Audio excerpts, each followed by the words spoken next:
Quem acompanhou as manifestações populares que ocorreram aqui no Brasil a partir de junho, pôde notar que educação é um dos temas constantes nas reivindicações do brasileiro. Nós vamos conversar agora com o presidente da Comissão de Educação aqui do Senado Federal, o senador Ciro Miranda, que conversa conosco sobre uma pauta consistente que a comissão está tratando nesse semestre de 2013. Senador, muito obrigada pela sua presença aqui no nosso programa. A princípio, eu queria conversar com o senhor sobre a questão das APAES, mas quando a gente sentou e começou a conversar, que eram tantos os temas, a comissão, como se diz hoje em dia, está bombando, né, senador? É verdade. Porque trata já de um tema que tem um apelo, uma urgência, né?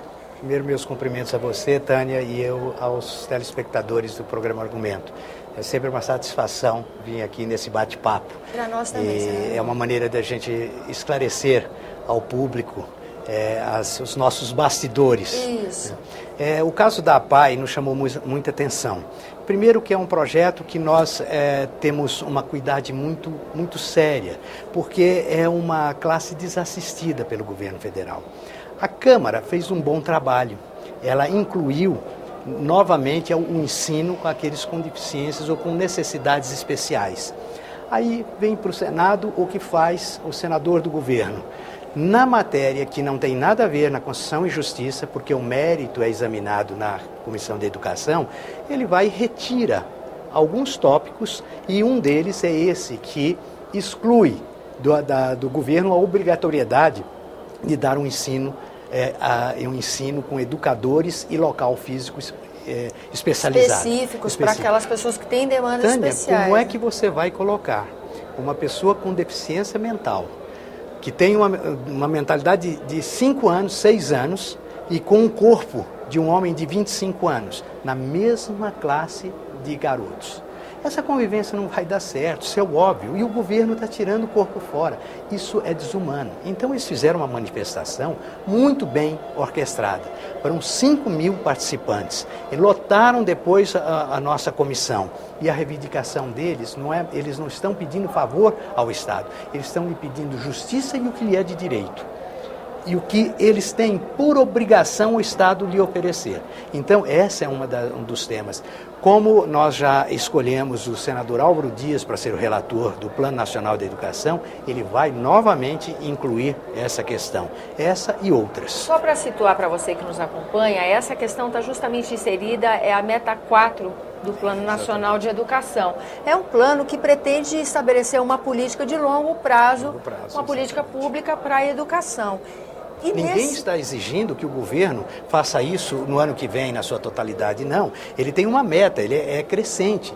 No primeiro ano, tantos por cento, no segundo ano, tantos por cento. Agora, você alijar essas pessoas de um direito que lhe é adquirido, ninguém sabe o sofrimento de um pai que tem um filho com esses problemas.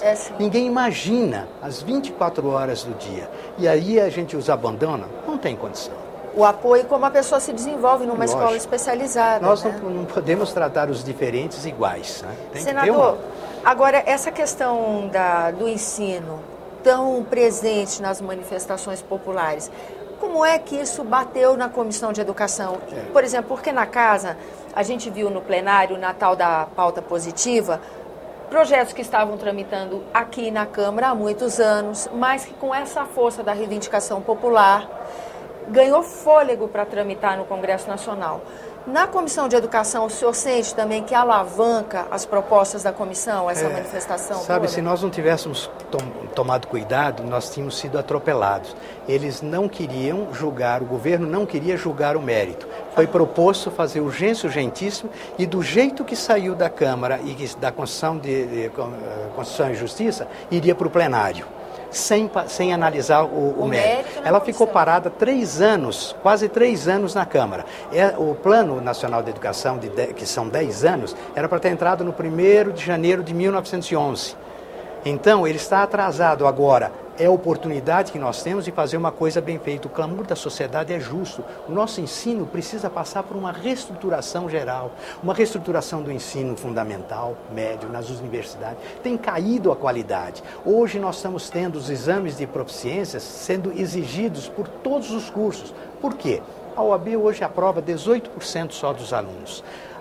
O CREMESP, o Conselho Regional de Medicina em São Paulo, faz não obrigatório, mas instituiu isso já há 7 anos e tem 48% de reprovados. Nossa. Então, veja, isso é uma calamidade, porque se abre uma faculdade em cada esquina. Hoje virou um mercantilismo com o ensino e ele precisa ser totalmente reestruturado. Precisamos voltar a dar oportunidade àquele que não pode pagar o ensino, fazer a faculdade também pública. Mas hoje aqui é o contrário. Aquele que pode faz um bom cursinho, uma boa escola particular e toma a vaga daquele que precisa. Então o governo vem com aquela coisa de que a gente diz assim, quando você é feio, você não corrige, você quebra o espelho. Então o que o governo fez? O governo começou a criar cotas.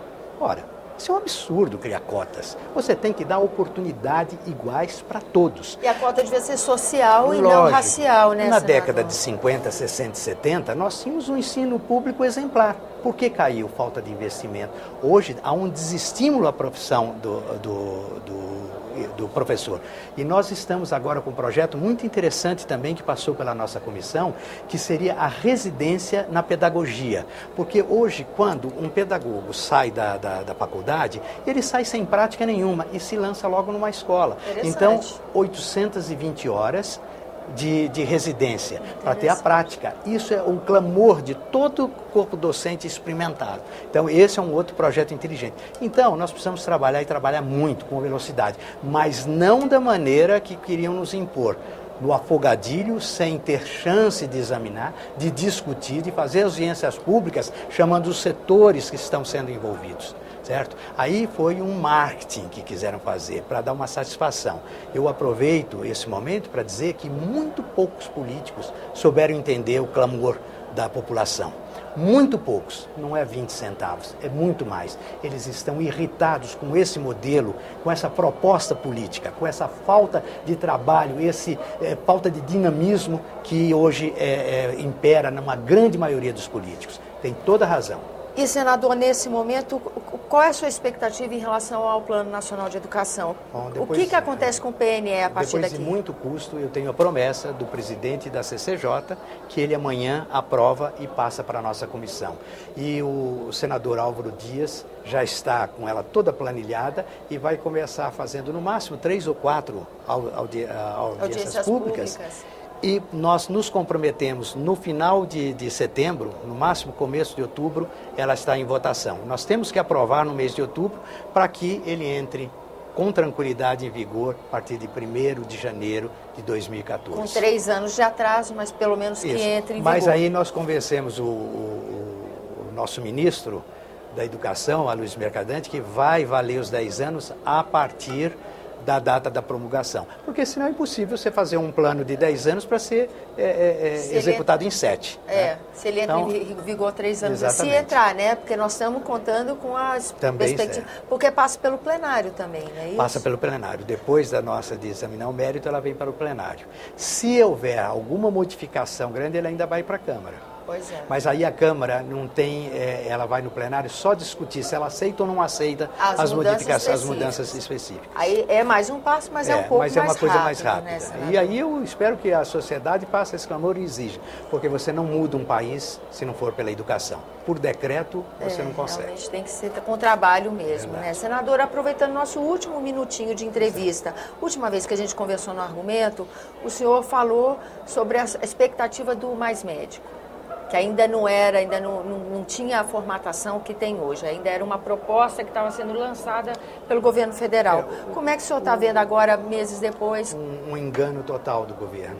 Eu, então, me inteirei e participei desse processo. O governo ainda não percebeu que não falta um médico, falta estrutura. Eu vou lhe contar 2 casos, muito simples, depoimentos. O primeiro, de um recém-formado, ele era do Piauí, fez a sua faculdade em Pernambuco, em Recife, na Federal de Medicina, formou, conseguiu um emprego com um valor altíssimo, R$17 mil, arrimo de família, pobre, precisando daquele emprego, foi para esse interior.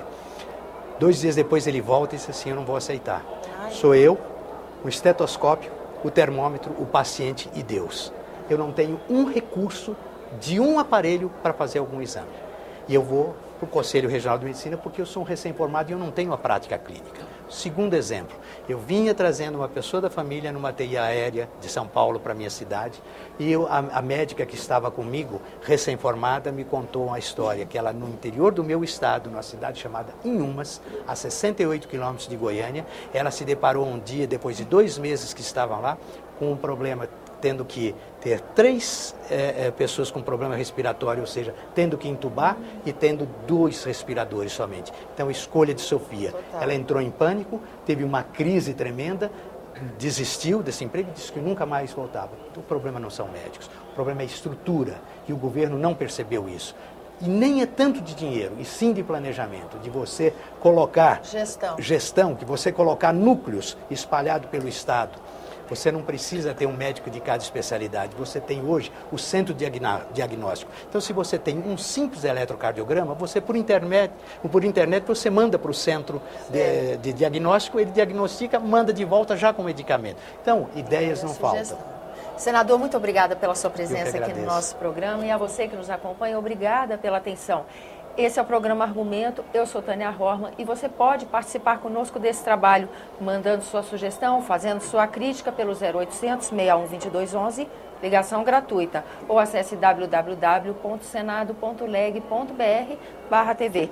Até a próxima.